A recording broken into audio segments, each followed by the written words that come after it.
ఏదైతే గత కొద్ది రోజులుగా తెలంగాణ జర్నలిస్టుల పైన తెలంగాణ అస్తిత్వం పైన పక్క రాష్ట్రంలో ఉన్నటువంటి పాలకులు సీమాంధ్ర పాలకులు ఒకడు వచ్చేమో తెలంగాణ మీ అయ్య జాగిరా అంటాడు, ఇంకోటి వచ్చేమో తెలంగాణలో మీరు తాగుబోతులు, మీకు యాళ్ళ పొద్దుగా లేవరు, మీకు పని చేత కాదని మారోడు వచ్చి గుజరాతోడు వచ్చి అవమానిస్తాడు.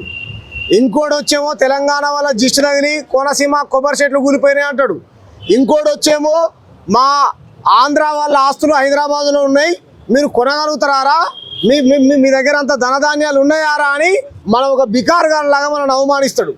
ఈరోజు అందరూ చూస్తుండగా తెలంగాణ జర్నలిస్ట్ని పట్టపగటిలి నడి రోడ్డు మీద గతంలో అక్రమంగా అరెస్ట్ చేసి తీసుకొని పోయారు. వాళ్ళు ఏ రకమైనటువంటి చిత్రహింసలు పెట్టారో కర్నూలుకు సంబంధించినటువంటి పోలీసులు మనం చూసినాం.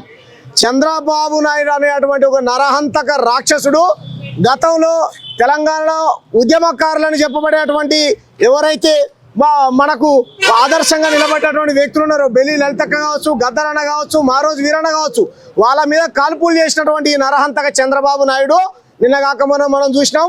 ఎక్కడ మన కృష్ణలంక పోలీస్ స్టేషన్లో ఒక సిఐ గాదె సాయి కృష్ణ అనేటువంటి ఒక అమాయకుడిని కొట్టి చంపేసిండు.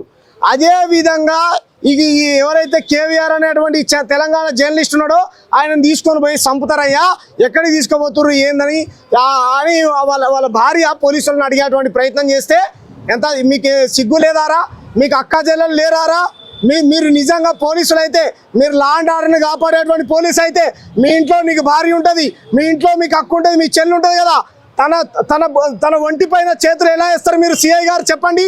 ఎవడైతే ఆ బొబ్బిలి సిఐ ఉన్నాడో ఆ ఒంటి పైన చేయాలా వేస్తావు నువ్వు? చంద్రబాబు నాయుడు, పవన్ కళ్యాణ్ మీ దృష్టికి ఈ విషయం వస్తే కనుక మీరు వాళ్ళని సస్పెండ్ చేయండి, ఆ కేవీఆర్ని వెంటనే రిలీజ్ చేయండి. ఆయన అన్నటువంటి మాట ఏంది? ఎవరన్నా చంపిండా, ఎవరన్నా పొడిచిండా, ఏ చెల్లెని కానీ ఏ అక్కని కానీ మానభంగం చేసిండా, ఏం చేసిండు?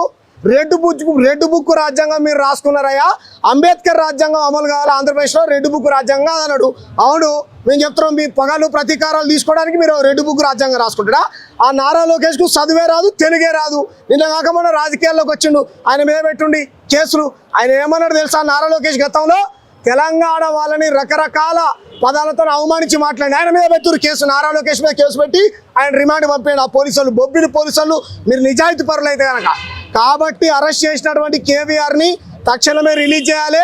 ఇక్కడ ఉన్నటువంటి తెలంగాణ ఆడపిల్లలారా, అక్కలారా, చెల్లెలారా, ఆంధ్ర పోలీసులు వచ్చి మన తెలంగాణ ఆడపిల్ల పైన ఒంటి పైన చేసారు. కాబట్టి ఈ చంద్రబాబు నాయుడిని ఇల్లుని ముట్టడించాలి. ఇక్కడ ఉన్నటువంటి రేవంత్ రెడ్డి భుజాల మీద తుపాకీ పెట్టి చంద్రబాబు నాయుడు మన తెలంగాణ ఆడబిడ్డల్ని కాల్చాలనుకుంటుండు. ఇది మన తెలంగాణ ఆత్మ గౌరవం మీద జరిగినటువంటి దాడిగా మనం భావించి ఆ కుటుంబానికి మనందరం అండగా నిలబడాలి, ఆ అక్కకు మనం అందరం అండగా నిలబడాలి. కేవీఆర్ని తక్షణమే రిలీజ్ చేయాలని ఆంధ్ర పోలీసులని, ఆంధ్ర ప్రభుత్వాన్ని డిమాండ్ చేయాలని మా పార్టీ తరఫున మేము తెలియజేస్తాము. Thank you. జై భీమ్, జై తెలంగాణ.